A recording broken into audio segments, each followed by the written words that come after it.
After a bit of a down 2020, much due to the pandemic and the shortened season, the Mountain West is back as one of the very top group of 5 conferences, extremely strong in both divisions. We've got a conference championship game pitting Utah State. The Aggies at 9-3, San Diego State at 11-1 have made their way into the college football playoff rankings in recent weeks, all the way up to number 19. We've got Steve Helwick on the line from Hustle Belt and Underdog Dynasty to help us break it down. Steve, we've got a couple teams that factored, as we typically see from the top of the Mountain West, into the Pac-12 schedule. Of course, San Diego State took down Utah earlier, and Utah State with a win over a Washington State team that almost was able to land a Rose Bowl bid, or a Pac-12 championship game bid, I should say. Yes, and nobody expected Utah State to be here. The Mountain West was pretty top-heavy this year. There were a lot of good teams in this conference. Fresno State, Boise State, Nevada, Air Force. Those are 4 teams that aren't participating in this conference championship game.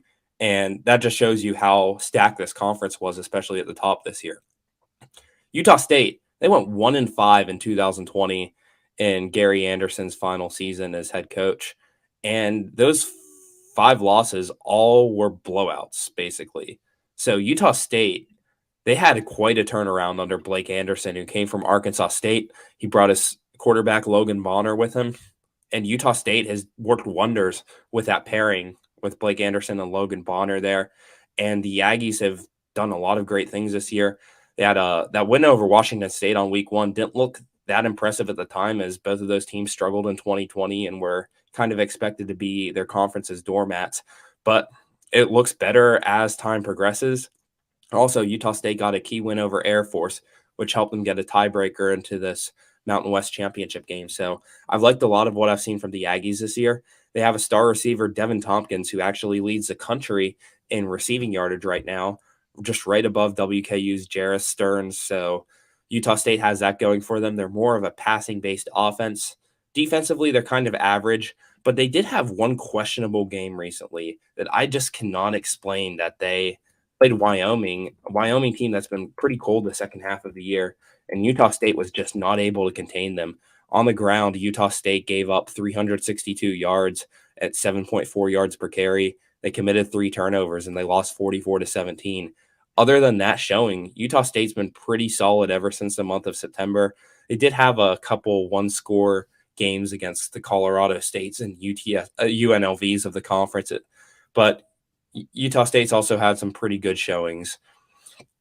Their opponent, San Diego State's pretty intriguing because it's your typical San Diego State team that we had under Rocky Long all these years, except now the head coach is Brady Hoke, who was their coach at the end of the 2000s decade. So this is a team that has an incredible defense, one of the best run-stopping units in the country, but they're not going to light you up on offense. They're not going to throw for 300 yards. They're not going to really run the ball for 200 yards on you. They have a good running back in Greg Bell, who's carried a load for a lot of the season. But the San Diego State team, their identity is they get stops and they pin you deep with field possession. And they have the best punter I think I've ever seen in college football. Michael Dixon is the only punter I think that could challenge what I've seen from Matt Araiza this year. Michael Dixon won MVP of a bowl game by just pinning it inside the 5-yard line on almost every punt. Matt Araiza this year, I think he leads the country in inside the 20s. I'd have to check on that, but I know that Matt Araiza already has the FBS record for most 50-yard punts in the season, most 60-yard punts in the season. He has 6 punts over 70 yards this year and 2 punts over 80. And this guy, he just has a knack for pinning it deep. And that's how San Diego State wins games. They force you with bad field position, and then they have a great defense, which records stops. And it's the number 2 rushing defense in the country. They limit opponents to 2.6 yards per carry, under 80 yards per game. So that's how San Diego State always gets out of these close, low-scoring games. And I think that the Aztecs can do that to pretty much any offense in the Mountain West, regardless of who you are. So definitely makes for an interesting matchup here. So do you expect the Aggies Cinderella run to stop right here in San Diego and the Aztecs to win it? Yes, I do. But when you're a team that doesn't really have a productive offense like a San Diego State or Iowa, where your identity is just stopping opponents and pinning them deep, that always makes you susceptible to an upset. So I do think that San Diego State's defense is going to be able to emerge and win this game. On defense, they have the best pass rusher in the Mountain West, Cameron Thomas.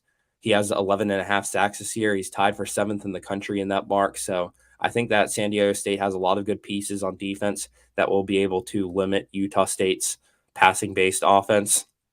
And I think that San Diego State's just going to have a few plays that they make on offense, which is going to lift them over the Aggies. I said earlier, Aggies are kind of average defensive mark, and they showed that they can really be beat if you pound the ball on the ground. And San Diego State has that running back duo of Greg Bell, Chance Bell, and then you can even add Jordan Byrd in there.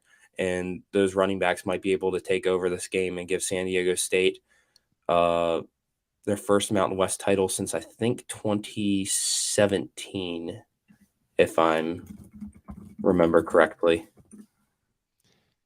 To Steve's point about San Diego State's scoring margins, of course, they had wins over Arizona and Utah in the Pac-12. Once again, between BYU and the Mountain West, they pretty much own the Pac-12 South, but they beat the Wildcats 38-14 and Utah 33-31. Then they step into conference play, and regardless of opponent, we're talking about good opponents and not so good opponents in the conference, pretty much playing the same style of game each and every time out. New Mexico, they win by 24. Then it gets tight. San Jose State by 6, Air Force by 6. They lose to Fresno by 10, the one loss on the campaign. Beat Hawaii by 7, Nevada by 2, UNLV, not a good team, by 8, Boise State by 11. Pretty much one-score games across the board for the Aztecs. So an interesting journey to 11-1.